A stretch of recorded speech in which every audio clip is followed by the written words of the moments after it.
CTET को लेकर बहुत सारे प्रश्न विद्यार्थियों के मन में उठते हैं।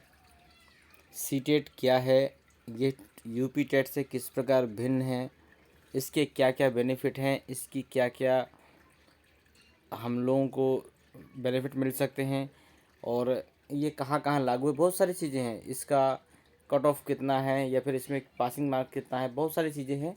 तो हम सारी चीज़ों पे आज चर्चा करने वाले हैं। तो जितने भी विद्यार्थी इसको देख रहे हों, वो नए हो या पुराने, अगर चैनल को अभी तक सब्सक्राइब नहीं किया तो कर लें, क्योंकि यहाँ पर आपको सीटेट और टेट्स और अध्यापक भर्ती से जुड़ी हुई सारी चीज़ों की फुल इन्फॉर्मेशन और आपको पूरी तरीके से कोर्स कंप्लीट करवाया जाता है। देखिए, सबसे पहला प्रश्न हमारा है कि इसकी मापदंडता और वैधता क्या है। तो ध्यान दीजिएगा, सीटेट की परीक्षा देने वाले अभ्यर्थियों को अंक तालिका दी जाती है, जिसमें से सामान्य वर्ग के अभ्यर्थियों को 60% मार्क्स लाने होते हैं। मैं आपको बता दूं, सीटेट में जो आपका एग्ज़ाम होता है वो होता है 150 नंबर का।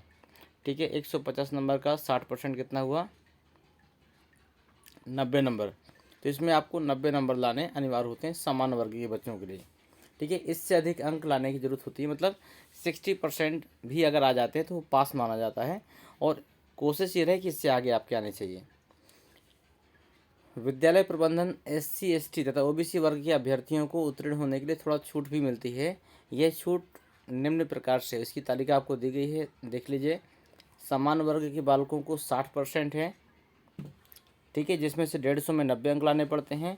OBC में 55% है, जिसमें से 150 में 82 अंक लाने होते हैं। और SC ST में 50% है, मतलब यदि 75 अंक भी आते हैं तो SC और ST का जो भी बालक है वो पास माना जाएगा सीटेट में। ये इनको छूट दी गई है। तो एक चीज़ आपकी क्लियर हो गई होगी कि आखिर हमारे सीटेट में 150 में से कितने नंबर हमारे लिए अनिवार्य हैं लाने के लिए। ठीक है, और एक चीज़ है, सीटेट परीक्षा वैधता परिणाम घोषणा की तिथि की 7 वर्ष तक मान्य रहती है। मतलब जिस दिन आपका नोटिफिकेशन निकलता है सीटेट का, उससे 7 वर्षों के लिए मान्य होती है। लेकिन अब ऐसा बताया गया है कि जो भी आने वाली सीटेट की परीक्षाएं होंगी, ये आपकी लाइफ टाइम के लिए वैध होंगी। मतलब अब आप जो भी सीटेट की या किसी भी अध्यापक भर्ती परीक्षा की ये आप पर देंगे, जैसे यूपी टेट हो गया, सीटेट हो गया, ये आपकी लाइफ टाइम के लिए मान्य होंगी, ऐसा बोला गया है। ठीक है, इसका आप फुल इन्फॉर्मेशन आप नोटिफिकेशन में देख सकते हैं। और सीटेट की परीक्षा में उत्तीर्ण होने का कोई भी अभ्यर्थी कितनी बार भी प्रयत्न कर सकता है। मतलब ये बात नहीं है कि सीटेट की परीक्षा में सिर्फ आप 5 बार बैठ सकते हैं, 6 बार बैठ सकते हैं या फिर 2 बार बैठ सकते हैं। जब तक आप पास नहीं होते हैं तब तक आप चाहें कितनी भी बार भी बैठ सकते हैं। इसके बाद भी यदि आपको लगता है कि आपके मार्क्स अच्छे नहीं आए हैं, आप इससे बेहतर परफॉर्मेंस दिखा सकते हैं, तो इसके बाद भी आप सीटेट की परीक्षा दे सकते हैं। मतलब पासिंग मार्क के बाद भी आप दे सकते हैं। सीटेट उत्तीर्ण लिखा भी है, सीटेट उत्तीर्ण किया हुआ अभ्यर्थी भी दोबारा परीक्षा दे सकता है, ताकि वह अपने अंकों में सुधार कर सके। इसका मतलब है कि यदि आपको लगता है कि आपके अंक कम आए हैं, आपकी तैयारी अच्छी है, तो आप दोबारा फिर सीटेट का फॉर्म डालिए और ये हो सकता है उसमें आपके अंक इससे बहुत अच्छे आ सकते हैं। इसलिए हम अभ्यर्थियों को यही कहेंगे कि सीटेट की तैयारी अच्छे से करें आप, जिससे आपके लिए शिक्षण के अवसर खुले। ठीक है, और अगला प्रश्न है अपना, सीटेट का महत्व क्या है। बहुत से लोग कहते हैं कि हमने इंटर कर लिया, BSc कर लिया, BA कर लिया, MA कर लिया, ठीक है, B.Ed M.Ed कर लिया, लेकिन सीटेट का क्या महत्व है। ठीक है, ये प्रश्न हमारा बहुत बड़ा प्रश्न होता है, सभी बालकों के लिए भी होता है कि आखिर सीटेट का ऐसा क्या महत्व है जो कि हमें इसके लिए अधिक प्रेरित करता है। तो एक चीज़ बता दें, सीटेट आपका सेंट्रल टीचर एबिलिटी टेस्ट है, मतलब ये केंद्रीय विद्यालय की तरफ से है। इसका मतलब यदि आप ये सर्टिफिकेट पा जाते हैं तो आप ऑल ओवर इंडिया किसी भी जगह ऑल ओवर इंडिया किसी भी जगह आप किसी भी स्टेट का अध्यापक भर्ती परीक्षा का पेपर दे सकते हैं। जैसे कि यूपी में निर्धारित है कि टेट करने के बाद भी आपको सुपर टेट में जाने के लिए आपको टेट की आवश्यकता होगी। आप टेट में आप यूपी टेट करें या फिर सी टेट करें, दोनों में चल जाएगा। तो यदि सी टेट कर अगर आपने यूपी टेट किया है तो सिर्फ आप यूपी के लिए एलिजिबल हैं, आप MP, राजस्थान, ठीक है, KVS या DSSB, यहाँ पर आप बाकी अदर बोर्ड में आप नहीं जा सकते, अदर स्टेट में आप नहीं जा सकते हैं। लेकिन सीटेट में क्या होगा, ये ऑल ओवर इंडिया में किसी भी स्टेट की परीक्षा अगर होती है, यदि वहाँ पर टेट का सर्टिफिकेट मांगा जाता है तो आप सीटेट लगाकर वहाँ की परीक्षा में शामिल हो सकते हैं। ठीक है, इसमें महत्व देखिएगा, जैसा कि हम जानते हैं कि सीटेट का सर्टिफिकेट सरकारी विद्यालयों में शिक्षा की नौकरी पाने के लिए सबसे पहला कदम होता है। तो सीटेट परीक्षा पास करने के बाद एक ही सरकारी विद्यालय में नौकरी पाई जा सकती है। सीटेट के उत्तीर्ण होने के सर्टिफिकेट मिलने के बाद एक अभ्यर्थी विद्यालयों में निकली नियुक्तियों के लिए आवेदन कर सकता है। मतलब किसी भी सरकारी विद्यालय में यदि भर्ती निकलती है, जैसे कि बताया गया KVS, ठीक है, केंद्रीय विद्यालय की भर्ती है, NVS ये भर्ती निकलती हैं, आर्मी शिक्षक की भर्ती निकलती है, ERDO की भर्ती निकलती है, इसके लिए आवेदन कर सकता है। इसके अतिरिक्त सीटेट परीक्षा में सफल अभ्यर्थी राज्य सरकारों के सरकारी विद्यालयों में भी आवेदन कर सकते हैं। इसके अलावा अच्छे निजी विद्यालय में भी सीटेट पास किए हुए अभ्यर्थियों को वरीयता दी जाती है। निजी विद्यालय का मतलब ये कि आपके क्षेत्रीय एरिया में जो विद्यालय हैं, यदि आपने सीटेट पास किया है तो आपको उन विद्यालयों में भी एक बेहतर टीचर की तरह रखा जाएगा। इसके अलावा बहुत से केंद्र शासित प्रदेश भी सीटेट को वरीयता देते हैं। तो ये खास चीज़ है जो सीटेट को अधिक महत्वपूर्ण बनाता है। कुछ प्रश्न हैं जो बच्चों के थे, इसको हमने आप यहाँ रखा है। सबसे पहला प्रश्न देखिए, कहते हैं सीटेट क्लियर करने के बाद में हम क्या कर सकते हैं। तो आपको आंसर है, सीटेट परीक्षा को क्लियर करने के बाद में सरकारी शिक्षक के रूप में नियुक्त की जाने वाली न्यूनतम पात्रता मानी जाती है। और सीटेट के बाद में आप परीक्षाओं में शामिल हो सकते हैं। सीटेट पास करने के क्या लाभ हैं, तो इसमें उसका आंसर भी है, यदि आप शिक्षक बनने की चाहत रखते हैं तो सीटेट क्लियर करने के अवसर और लाभ पर्याप्त हैं। तो सीटेट परीक्षा क्लियर करने के बाद में स्कोप जानने के लिए आप सारी चीज़ें इसमें देखिएगा। यदि आपने सीटेट की परीक्षा पास की है, मैं आपको बता भी देता हूँ, यदि आपने सीटेट की परीक्षा पास की है तो आप पूरे इंडिया में किसी भी स्टेट की यदि भर्ती निकलती है, अध्यापक भर्ती परीक्षा, और उसमें टेट का यदि सर्टिफिकेट मांगा जाता है तो आप सीटेट का सर्टिफिकेट लगा के वहाँ पे अध्यापक भर्ती परीक्षा के लिए आप अपना आवेदन कर सकते हैं। आप वहाँ के लिए एलिजिबल माने जाएंगे। फिर वो कंपटीशन कैसा है, आपके नंबर कैसे हैं, वहाँ की कट ऑफ कितनी जाती है, उस आधार पर आपका सिलेक्शन होगा। तीसरा प्रश्न है कि सीटेट शिक्षक का वेतन क्या है। ठीक है, तो इसमें औसत वेतन बताया गया लगभग 1.5 लाख रुपए के आसपास है। लेकिन इसका वेतन का मैं आपको बता दूं, जो भी व्यक्ति अगर सीटेट के बेस पे, मैं खासकर यूपी की बात करता हूं, यदि व्यक्ति किसी भी परीक्षा में शामिल होता है तो मिनिमम वेतन लगभग उसका 40 से 50 हज़ार के बीच में जाता है इस आज की डेट में। ठीक है, तो सीटेट एक बहुत ही अच्छी आपका सर्टिफिकेट है जो कहीं ना कहीं आपके अध्यापक भर्ती में बहुत बड़े चांस देने वाला है। इसकी वैधता हम आपको बता चुके हैं।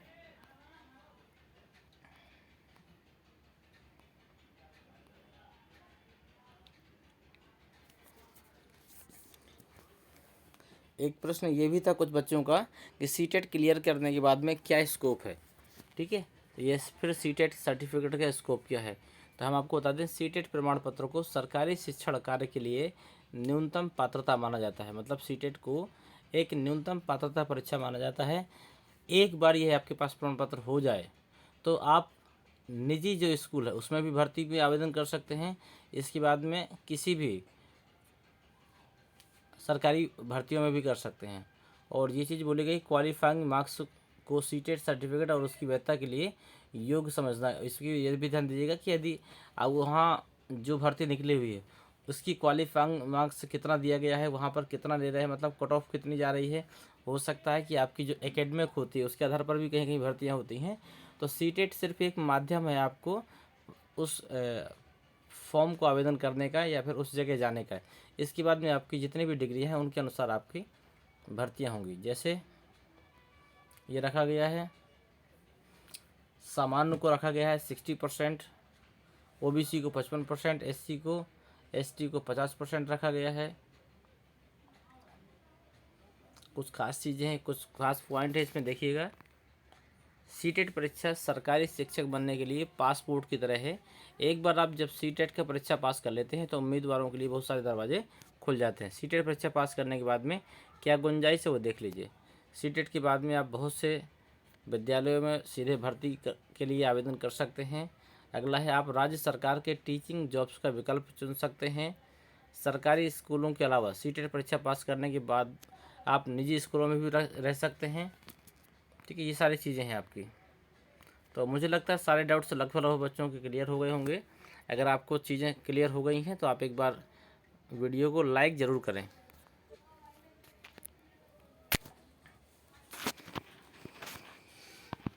ये बहुत सारी जानकारी हैं जो मैंने आपको एक शॉर्टकट में दे दी। कुछ चीज़ें और भी हैं सीटेट के लिए, ये देख लीजिए। सीटेट आखिर क्या है? तो यह एक सीबीएसई द्वारा आयोजित परीक्षा है। ये स्कूलों में अध्यापकों के लिए रखी गई है। स्कूलों में 6 से 14 वर्ष के बच्चों को मुफ्त एवं अनिवार्य शिक्षा जो रखा गया है, उसमें शिक्षकों की कमी को पूरा करने के लिए और गुणवत्ता को सुनिश्चित करने के लिए, मतलब पहले कुछ भी कैसे भी टीचरों की भर्ती हो जाती थी, ज्ञान है या नहीं है कुछ भी है, लेकिन वो शिक्षक बन रहा है। लेकिन आज की डेट में शिक्षा की गुणवत्ता बढ़े, इसलिए सीटेट का आयोजन किया गया है। इसके तहत शिक्षकों की दक्षता होती है, बुद्धिमत्ता का परीक्षण होता है और योग्यता के साथ प्राथमिक एवं उच्च स्तर पर चुनौतियों से निपटने में उनका आकलन भी किया जाता है। सीटेट परीक्षा के 2 पत्र होते हैं, जिसमें पहला पत्र उन लोगों के लिए जो पहली से 5वीं में पढ़ाना चाहते हैं, मतलब प्राइमरी सेक्शन के लिए, जबकि दूसरा पत्र उनके लिए होगा जो 6वीं से 8वीं में पढ़ाना चाहते हैं, जिसको हम लोग जूनियर सेक्शन कहते हैं। इस तरह के कुछ होता है उसमें प्रश्न पत्र। जो फर्स्ट होता है उसमें आपके 30 नंबर की पेडागोजी होती है, जिसे आप लोग चाइल्ड डेवलपमेंट एंड पेडागोजी बोलते हैं। 30 नंबर की आपकी लैंग्वेज होती है, जिसमें से फर्स्ट लैंग्वेज आप क्या रखते हैं, हिंदी रखते हैं, इंग्लिश रखते हैं। ठीक है, सेकेंड लैंग्वेज होती है मैथमेटिक्स होती है 30 नंबर की। पर्यावरण अध्ययन आपका 30 नंबर का होता है। ठीक है, तो कुल मिलाकर 150 नंबर का आपका ये पेपर होता है। तो ये थी कुछ बेसिक जानकारी। मुझे उम्मीद है कि आपको पूरी तरह समझ में आई होगी। सभी बच्चे सीटेट का महत्व समझ गए होंगे। सीटेट का हमारे जीवन में शिक्षक बनने पर क्या महत्व है, सीटेट के क्या क्या हमारे बेनिफिट हैं, सीटेट यदि हम करते हैं तो क्या क्या हो सकता है। मैं आपको एक चीज़ और भी बता दूं, जितने भी बच्चे बीए कर चुके हैं, जितने भी बच्चे बीएससी कर चुके हैं, यदि वो बच्चे अध्यापक की लाइन चुनना चाहते हैं तो सबसे पहले आप बीएड करिए। ठीक है, क्योंकि बीएड के बिना आप सीटेट नहीं कर सकते हैं। बीएड करने के बाद में जैसे ही आपका बीएड कंप्लीट होता है, या फिर जिन लोगों ने बीएड कंप्लीट कर लिया है या फिर जिनका फाइनल ईयर है, वो लोग इस फॉर्म को डाल सकते हैं। ठीक है, तो यदि आप सीटेट का फॉर्म इसके बाद डालते हैं, यदि बीएड के बाद में आप सीटेट पास करते हैं तो आप टीचर के लिए एलिजिबल हो सकते हैं। सीटेट के बाद में कई स्टेट ऐसे होते हैं जो भर्ती निकलती है और वहाँ पर प्रमाण पत्र के बाद में आपका डायरेक्ट सिलेक्शन भी होता है। कई राज्य ऐसे भी हैं जिसमें सीटेट के बाद में आपको सीधे स्टेट बोर्ड की परीक्षा देनी होती है। यदि आप उसमें पास होते हैं तो आपका सीधे सिलेक्शन हो जाता है। और मैं एक चीज़ बता दूं, यदि आपने सीटेट पास किया है, किसी भी स्टेट में यदि आपको नौकरी मिलती है तो मिनिमम से मिनिमम 40 से 45 हज़ार के बीच में आपकी नौकरी पक्की है। बस कमी है तो क्या, कंपटीशन फाइट करने की, तो ये तो आपको ही करना होगा। लेकिन जो सीटेट है यह एक तरीके से आपके जीवन में पासपोर्ट का काम करेगा, जो आपको एक स्थान से बहुत ऊंचे स्थान तक ले जा सकता है। इस प्रकार आपने देख लिया होगा कि सीटेट अन्य टेट परीक्षाओं से कितना भिन्न है। टेट परीक्षा जो सिर्फ टेट होती है वो सिर्फ एक राज्य के लिए एलिजिबल होती है, लेकिन जो सीटेट है ये पूरे भारत के लिए एलिजिबल है। पूरे भारत में किसी भी स्टेट में आप इस प्रमाण पत्र को लगाकर अपने एलिजिबिलिटी का परीक्षण दे सकते हैं।